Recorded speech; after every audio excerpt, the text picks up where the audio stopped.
Hey, I'm Chelsea. And I'm Dishary, and today we're going to talk about Steinbeck's Of Mice and Men.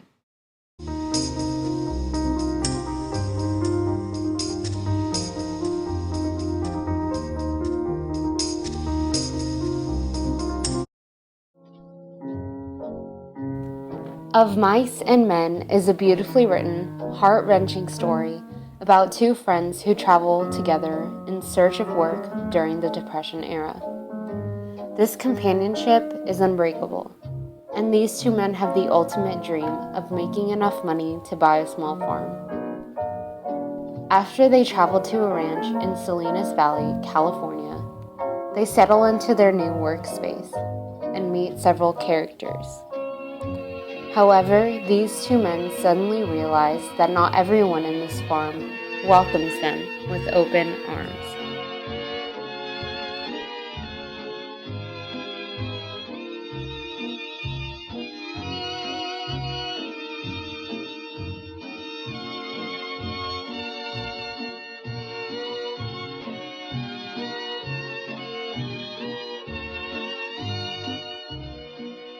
The story begins by introducing Lenny Small and George Milton. Lenny is a large man with sloping shoulders. Although not directly mentioned in the book, we can infer that he is mentally handicapped through his speech and actions. He's free-spirited, innocent, and childlike.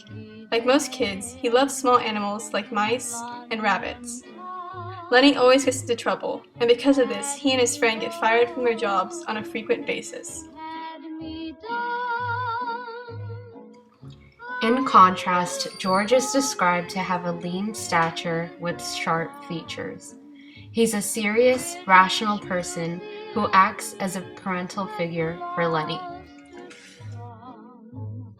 How long I wonder could this thing last at the age of miracles? Now, what we can immediately notice about Lenny and George is that they're foils of each other. And now, a foil is a technique used in literature that the author uses quite often. And it's when the author gives opposite traits for different characters. Yeah, and it can be physical features, it can be personality, so yeah. I noticed about all the characters actually. Yeah. That lived in the barn and worked there. They're always alone and they're always traveling alone. And it was really unusual for Lenny and George to be traveling together. Like there are several comments about it from other characters to them saying, wow, you're traveling together, that's unusual, I've never seen that before, because they're just always alone in this era. Okay, there's another character, his name is Curly, and we're gonna talk about his wife later on, but Curly, he's always aggressive, he always wants to, pick a fight, so, I don't know. He targets people's weaknesses because he wants to make himself feel bigger and better. Even though he's married, he doesn't feel anything. He wants to feel something, and by doing that, by fighting, he is feeling like an emotion that a sense of empowerment. Yeah. Like, if I can fight this person, then I will feel satisfied. Trying to replace their depression with these feelings of aggressiveness, like empowerment. They're trying to be pugnacious so they can replace their feeling of sadness with a sense of pride. Because fighting, Curly uses fighting as a sense of pride. Okay, another theme we want to talk about is the role of women in this book. And one interesting thing that I found out is that there's no main characters that are women. And one interesting thing is that the only female character, her name is Curly's wife. She doesn't really have a name. So I thought that was pretty interesting.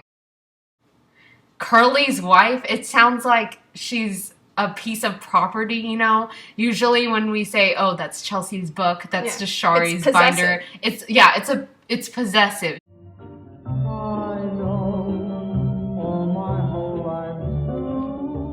a new character, Candy.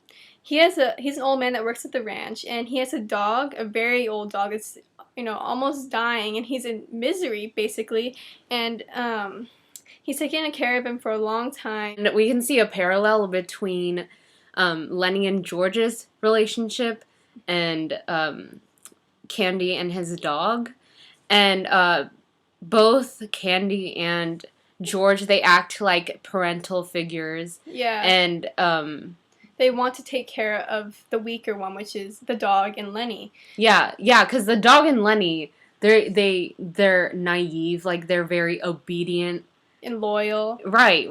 Or whenever the workers are around Candy's dog, they always treat him with resent. They're always like, why is he here? Why isn't he? He smells. Yeah, he smells. Old. He's too old. Why do you still keep him? Why don't you, like, put him down? So we see this disdain, like, people... and also, the other characters, they say, why don't you just leave him? You can run off. Exactly. Yeah. Okay. That's a good point. Yeah. Like, people tell George to leave Lenny because, he's not worth it. You can go on and make a lot of money. Yeah, he's no good. He's mentally handicapped. He's Why? behind. Yeah, he's dragging you bound. Yeah, exactly. Because, that's good job. Okay.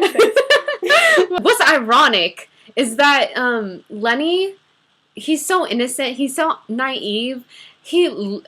Like we said before, he loves animals. But what's ironic is that he's treated like one. So, okay. So, it's sort of sad, because he's such an innocent character. And he's just so sweet. He's so sweet. He's so open.